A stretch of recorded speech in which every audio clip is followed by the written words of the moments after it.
10th question देखो, 10th question में कह रहा है 252, 1092 और 1800 का HCF निकालना है। तो HCF निकाल दो, 252 का HCF निकाल देंगे। 2 एकम 2, 2 दूनी 4, 2 छिक 12, 2 छिक 12, 2 तिये 6, 3 से कट जाएगा, 3 दूनी 6, 3 एकम 3, 3 सत्ते 21, 7 एकम 7। अब फिर से कर देंगे 1092, तो 2 पंजे 10, 2 चौक 8, 2 छिक 12, 2 दूनी 4, 2 सत 14, 2 तिये 6। अब 3 से काटो, 3 से कट जाएगा, 3 नम 27, 3 एकम 3। अब किससे कटेगा ये? 3 से कट जाएगा, 3 तिये 9, सॉरी ये कटेगा अब 91 है ना ये, 3 नम 27, 7 से कटेगा, 13 सत्ते, 13 सत्ते 91, तो 13 से कट गया। ठीक, अब रह गया क्या? 1800। अब 1800 को काट लो, 3 छंग 18, 0 0, 3 दूनी 6, 0 0। अब कट जाएगा ये, किससे काटेंगे हम?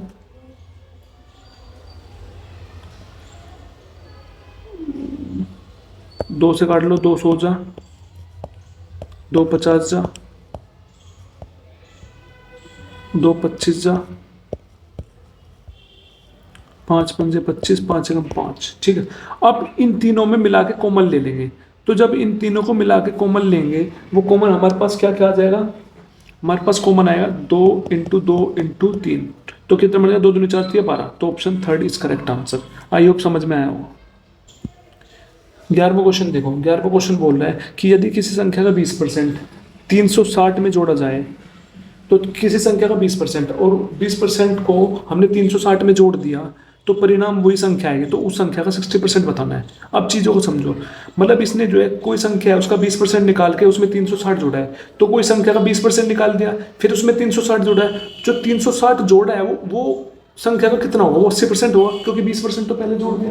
कोई संख्या 100% होती है ना, तो पहले 20% जोड़ दिया, फिर बचा हुआ तो जोड़ जाएगा, तो बचा हुआ कितना बच गया? 80%। तो 80% की वैल्यू कितनी है? 360। तो क्वेश्चन में रखा है 360, इसलिए आएगा ऊपर, और हमने निकाला है तो 80% आएगा नीचे। हमसे पूछ रहा है उसी संख्या का 60% कितना हो, तो इंटू कर देंगे 60। तो काट दो, 0 से 0 कट गया, और 4 से काट दो, 4 दूनी 8, 4 9 36, 2 3 6, कितना आ गया? 270। तो ऑप्शन 4 इज करेक्ट आंसर। तो 12वां क्वेश्चन देखो, 12वें क्वेश्चन में बोल रहा है कि मुकुंद ने जो है एक व्यवसाय शुरू किया, उसने जो है बैंक से 3 लाख रुपए उधार लिए, और उसने जो है ये पूछ रहे 4 वर्ष के बाद 4% के ब्याज की दर से उसका साधारण ब्याज कितना होगा, तो वो साधारण ब्याज कितना भुगतान करेगा ये पूछ रहा है। साधारण ब्याज पूछ रहा है, तो फॉर्मूला क्या था साधारण ब्याज का? Equal to PRT/100।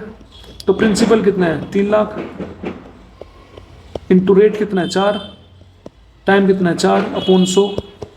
2 0 से 2 0 कट गया। आप देख लो, 4 चौक 16, 16 3 48, कितना आ गया? 48, और 0 बच गई 3, तो 48,000। तो option C is 3 is correct answer. ठीक, अब नेक्स्ट क्वेश्चन देखो। नेक्स्ट क्वेश्चन बोल रहा है 13th में 5 श्रमिक की 2 दिन की कुल मजदूरी 1720 है। मतलब 5 श्रमिक है और उनकी 2 दिन की जो कुल मजदूरी है वो 1720 है। तो एक श्रमिक की एक दिन की मजदूरी कितनी होगी?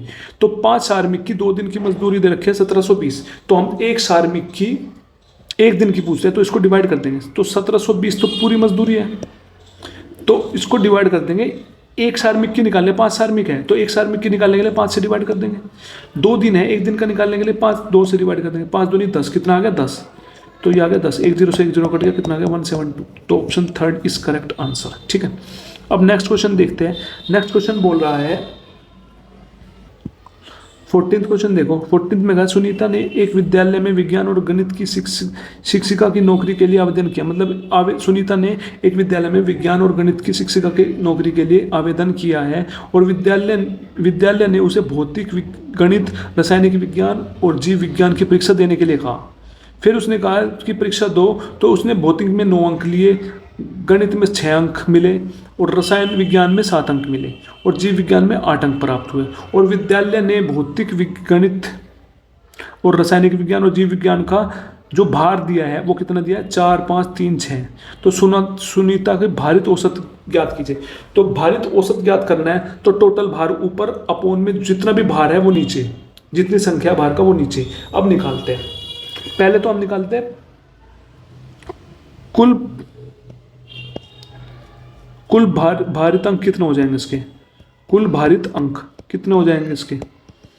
तो देखो 9 अंक भौतिक में लाया और उसका भार कितना है 4, तो 9 × 4 प्लस फिर 6 अंक लाया गणित में, गणित का भार है 5, तो 6 × 5।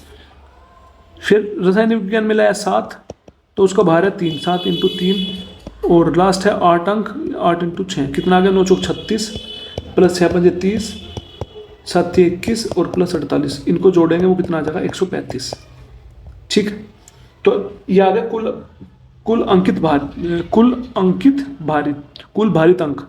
तो फिर हम निकाल लेंगे कुल भार कितना है, कुल भार जोड़ देंगे वो कितना है 4, 5, 3, 6, 4 + 5 + 3 + 6 कितना आ गया 18। ठीक, इसको हम औसत, यहाँ से औसत अंक निकाल लेंगे। तो औसत अंक कितना आ जाएगा 135/18। तो इसको डिवाइड करेंगे, डिवाइड करके कितना आ जाएगा 7.5। तो इसका आंसर हो जाएगा fourth option is correct answer. 15वां क्वेश्चन देखो, 15वां क्या कह रहा है, 15वां कह रहा है P और Q किसी कार्य को P जो है 14 दिन में कर सकता है पूरा, और Q जो है उस काम को 19 दिन में कर सकता है पूरा। तो P ने काम शुरू किया, तो दोनों ने बारी बारी से काम किया, एक दिन P ने किया, एक दिन Q ने किया, एक दिन P ने किया, एक दिन Q ने किया। तो ये पूछ रहा है पूरा काम जो है उन्होंने कितने दिन में कर दिया। तो अब देखो P किसी काम को 14 दिन में कर सकता है, Q उसी काम को 19 दिन में कर सकता है। तो इसका टोटल वर्क कितना आ गया, इसका एलसीएम ले लेंगे, एलसीएम आ जाएगा 266। तो 266 आ गया टोटल वर्क। तो 266 को टोटल वर्क को टोटल टाइम से डिवाइड कर देंगे तो हमें पता चल जाएगा उसने एक दिन में कितना काम किया। 266 डिवाइडेड बाय 14 कितना आ गया 19, और 266 डिवाइडेड बाय 19 आ गया कितना आ गया 14। तो P जो है एक दिन में 19 काम कर रहा है, Q जो है एक दिन में 14 काम कर रहा है। तो अब क्या कर, दोनों एक एक दिन काम करते हैं। P ने शुरू किया, फिर Q ने करा, फिर P ने किया, फिर Q ने करा। दोनों ने मिलके एक दिन में कितना काम कर देंगे, 19 + 14 33। तो 2 दिन में ये काम कितना कर लेंगे 33। तो 33 को अब 266 के पास पहुँचाओ, वो कैसे पहुँचाएंगे, 8 से मल्टीप्लाई कर दो, 33 × 8 बन जाएगा हमारे पास 264। तो इसकी 8 के मल्टीप्लाई करते हैं, 2 × 8 = 16। तो 16 दिन में काम कितना होगा 264। अब काम कितना रह गया 2। अब काम कौन करेगा Q, और सॉरी P, क्योंकि P ने स्टार्ट किया था तो P काम करेगा। तो P जो है एक दिन में कितना काम कर रहा है 19 यूनिट, तो हमें काम कितना करवाना है 2 यूनिट। तो इसका मतलब है जो 19 यूनिट काम है वो एक दिन में कर रहा है। तो 2 यूनिट काम कितने दिन में करेगा, 1/19 × 2। तो इतने दिन में कर जाएगा 2/19 दिन में। तो 16 दिन ये प्लस 2/19 दिन ये, तो कितना आ गया 16 सही 2/9 19 दिन आंसर हो गया। तो option 4 is correct answer. 16 question देखो, 16 क्या कहता है, वह सबसे बड़ी संख्या कौन सी होगी जिसमें 2246 और 1429 को विभाजित करने पर जो शेषफल है वो 10 बचे और 12 बचे। मतलब वो कौन सी संख्या होगी जो 2246 को डिवाइड करे तो 10 शेष बच जाए, और 1429 को करे तो 12 शेष बच जाए। तो कौन सी होगी, तो हमें इसको ऑप्शन से करना पड़ेगा। तो पहले लेते 13, तो 13 को डिवाइड करके देखो 2246 से, तो 13 × 13 कितना बच गया 9, 13 × 7 = 91, कितना बच गया 3, 13 दूनी 26, कितना बच गया 10। तो पहले में तो शेषफल बच गया 10। अब 13 की मल्टीप्लाई कर डिवाइड करके देखो 1429 से, 13 × 13 1 बच गया 2, 13 9 117, कितना बच गया 12। तो इसमें 12 बच गया। तो option first is correct answer. ठीक है।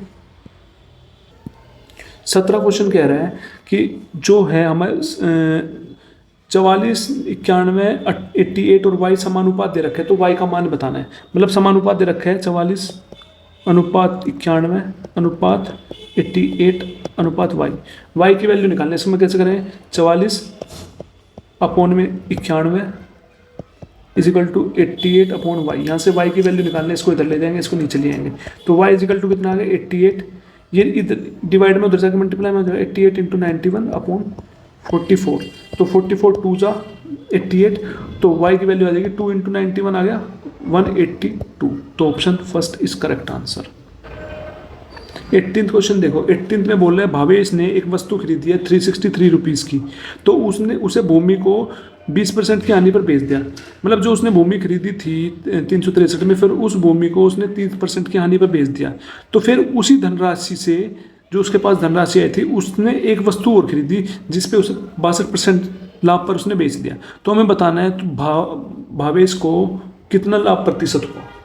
तो पहले देख, 363 की चीज़ खरीदी थी तो उसने 30% की हानि पे बेच दिया, तो 30% का फ्रैक्शन होता है 3/10। 10 में से 3 की हानि होगी तो कितने में बेची होगी? 7/10 में। तो कितने में बेची होगी? इसको सोल्व करेंगे, इसका आ जाएगा आंसर 254.1। अब 254.1 जो आया है उस पे उसने एक चीज़ और खरीदी इतने रुपए में, फिर उस पर 62% के लाभ पर बेच दी। तो 254.1 62% के लाभ पे बेचने का मतलब है तो कितने में बेची होगी उसने? 162/100 में। इसको सोल्व करेंगे, वो सोल्व करने पे, डिवाइड करने पे कितना आ जाएगा? 411.64। ठीक, तो कोई चीज़ उसने 363 की खरीदी थी, बेच 411.64 में रहा था, तो कितने का लाभ हुआ? तो 363 से खरीद की चीज 411.64 में बेच रहा है, तो लाभ कितने हुआ? ये लाभ इसको हुआ है 48.64 का। तो हमें लाभ प्रतिशत पूछ रहा है, लाभ प्रतिशत कैसे निकालते हैं? लाभ अपॉन में, लाभ कितना हुआ है? 48.64 अपॉन में किससे हुआ है? 363 से अपॉन सी पे आता है, जिससे खरीदी है। तो कितने में खरीदी थी? 363 में। 363 अपॉन 100, इसको सोल्व करेंगे, इसका आंसर आ जाएगा 13.39। कितना आंसर आ जाएगा? 13.39। देखो कौन से ऑप्शन में? 13.4 आंसर में, तो 13.39 को हम 13.4% लिख सकते हैं, तो 18th is correct answer. 19th question देखो, 13 संख्याओं का जो औसत है 13 दे रखा है और प्रत्येक संख्या को 8 से गुना कर दिया, तो नया औसत क्या आ जाएगा? मतलब 13 संख्या उसका औसत दे रखा 13, फिर हर संख्या में उसने 8 से गुना कर दिया, तो मतलब जो औसत है उसमें भी 8 से गुना करके हमारा नया औसत निकल जाएगा, और नया औसत ही पूछा है, तो 13 की मल्टीप्लाई 8 में कर देंगे। 13 इंटू 8 कितना आ जाएगा? 104। तो option second is correct answer. 20 question देखो, 20 क्या बोल रहा है? 20 बोल रहा है किसी संख्या का 5% उसी संख्या के 3% का लगभग कितना प्रतिशत है? तो कितना प्रतिशत पूछ रहा है? मैंने क्या बताया, कितना प्रतिशत के जो साथ, कितना प्रतिशत के साथ जो वैल्यू होती है वो आती है नीचे, कितना प्रतिशत के साथ है? 3, तो 3 आएगा नीचे, अपॉन में ऊपर वो आएगा जो बच गया, तो 5% बच गया, 5 आ गया। प्रतिशत पूछ रहा है, इंटू कर देंगे 100, तो 5/3 इंटू 100, तो इसको सोल्व करेंगे, कितना आ जाएगा? 166.67% आंसर है, तो option third is correct answer. I hope आपको चीज़ समझ में आई होगी। अगर आपको किसी चीज़ में प्रॉब्लम है तो आप प्लीज़ कमेंट करके मुझे बताना, मैं उस चीज़ को आपको दोबारा समझा दूंगा। Thank you so much.